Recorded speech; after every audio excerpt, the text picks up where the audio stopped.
ሰላም ቤተሰብ እንዴት ናችሁ? ሰላም ናችሁ ወይ? ሳምንቱ እንዴት አለፈ? እንዴት አሳለፋችሁ? እኛ እግዚአብሔር ይመስገን ሰላም ነን። ያው እንግዲህ ዛሬ እሑድ ከቤተ ክርስቲያን መልስ ቡናችን አቅርበን የረፍት ቀን ነው። ከቁርስ በኋላ ቡናችን ልንጠጣ ነው። እናንተስ እንዴት እያሳለፋችሁ ነው በየቤታችሁ? የቡና ሰዓታችን በሰዓቱ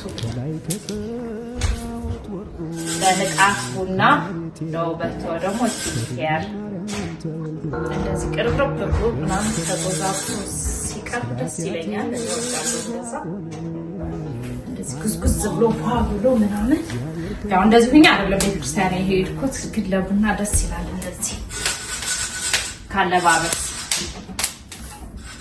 ድሪያ በጣም ነው የምወደው።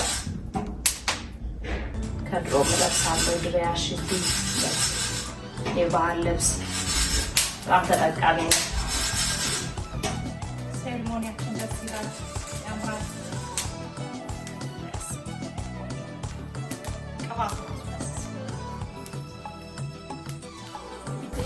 እንግዲህ ጭስ በጣም ስለምወድ እንደዚህ ጭስ አጨሳለሁ ብዙ ጊዜ ቤት ውስጥ በጣም ነው ደስ የሚለኝ።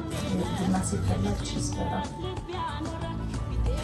በቃ ቤቱ በየጊዜው ቀለም ያስፈልገዋል ስለሚጠቁር ያጠቁራል በየጊዜው ቀለም። እሱ ደግሞ በዛ መጠን ነው እንደምታጨሽ የጭስ ነገር አይሆንልንም። አሁን ቡናችን እስከሚቀሰቅስ ድረስ አንድ ቆንጆ ፀጉር ላሳያችሁ። እስኪ ትወዱታላችሁ አይደል?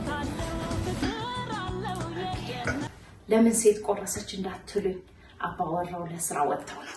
እሺ እንደዛ እና ለዛሬ ፍቀዱልኝ እኔ ልብረስ። በስመ አብ ወወልድ ወመንፈስ ቅዱስ አሐዱ አምላክ እግዚአብሔር የተባረከ ይሁን። ወይ በስመ አብ ቆንጆ ዳቦ ሽታው ራሱ ትኩስ ነው። እንዴት እንደሚያምር ደግሞ ኦርደር አድርጌ አይደለም ራሴ ጋግሬ ነው። አንተ በዛ እንኳን ቤትዬ በሙያ እንዴት ሆኖ በሙያ አትታሚም። አመሰግናለን። በሁሉ እንግዲህ ለሚዲያ አዲስ ስለሆነ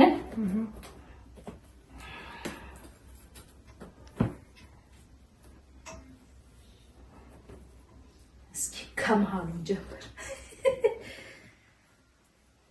ደስ ሲል ዳቦ ሀያችሁ እንዴት አበሳሰብ ደስ ይቅናል። በቃ ያምራል። የመጨረሻ በጣም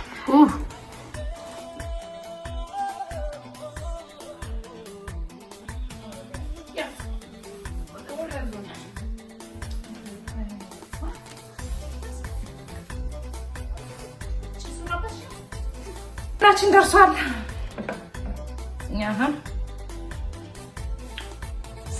የሰንበት ቡና ቀዳስ ቆንጆ ቡና ነው።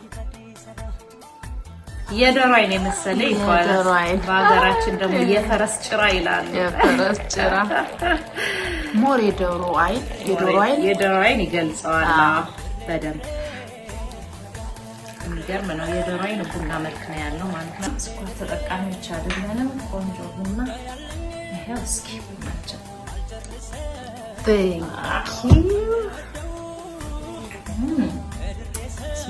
ቆንጆ ቡና በእውነት ጠጡ። በየቤታችሁ ቆንጆ ቡና